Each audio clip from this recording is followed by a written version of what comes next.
mo bro, yung pinsan ko, yung pamangkin ko na isa, yung matangkad na matangkad. Kaya gustong ipatrain sa akin ng lolo niya yun. Ang trabaho dati ng lolo niya, bodyguard, tapos bouncer. Yung parang gusto Malaking ko tao. ipasa sa mga apoy, nagpunta dito, yung kagawad ngayon. Oo. Kaya gusto niya yung apo niya kasi nag-iisang apong lalaki yun. Wala ring anak na lalaki yun, puro babae. Parang gusto niya maging matog. Mabilis yung spring back ng ulo mo, Lex. Mabilis yung kaliwete ka, hindi pwedeng nakababa dyan. Yun, very good. Ito gusto ko dito eh, mabilis masunurin. Masunurin. Oo. Kita mo nung sparring, kawawa si Unga. Puro sa pusa po si Unga eh. Si Unga kasi hindi marunong sumunod. Kaya nakakainis siyang Kanina nga, na-absent-minded. si RD mabilis pa rin, no? Oo. Buo pa rin si Muntok si Pero RD, kaya lang mabilis na talaga mapagod. Kawawa na kay ano yun? Yun, Nahirapan na kayo. nakita ko Kaya kanina. lang ang lusot lang dun ni RD.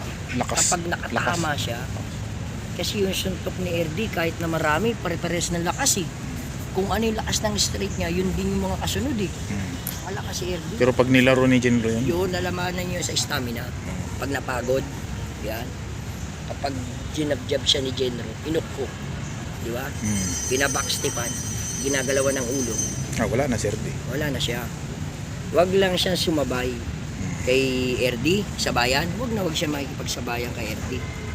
Lalo yung unang minuto, matutulog siya kay RD.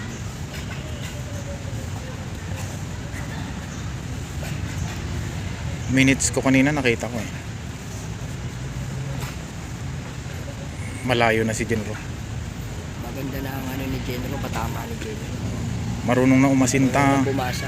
Oo. Yung Marunong pagbasa, na bumasa. napaka-importante yung pagbasa.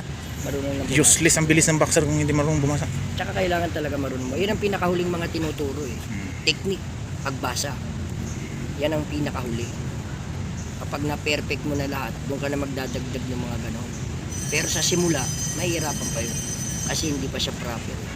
Kaya the best, hubugin mo muna siya doon sa unang tatlo. Paa. Yun, very good. Ulitin mo yun. Main-in yung galaw ng kaliwa. Yun. Habang umaatras ka, i-upper mo yung kaliwa na yan. Pagkatapos na may straight, bitawan mo ng upper yan. Bing! Habang paatras ka. Hindi, eksaktong pag-atras mo.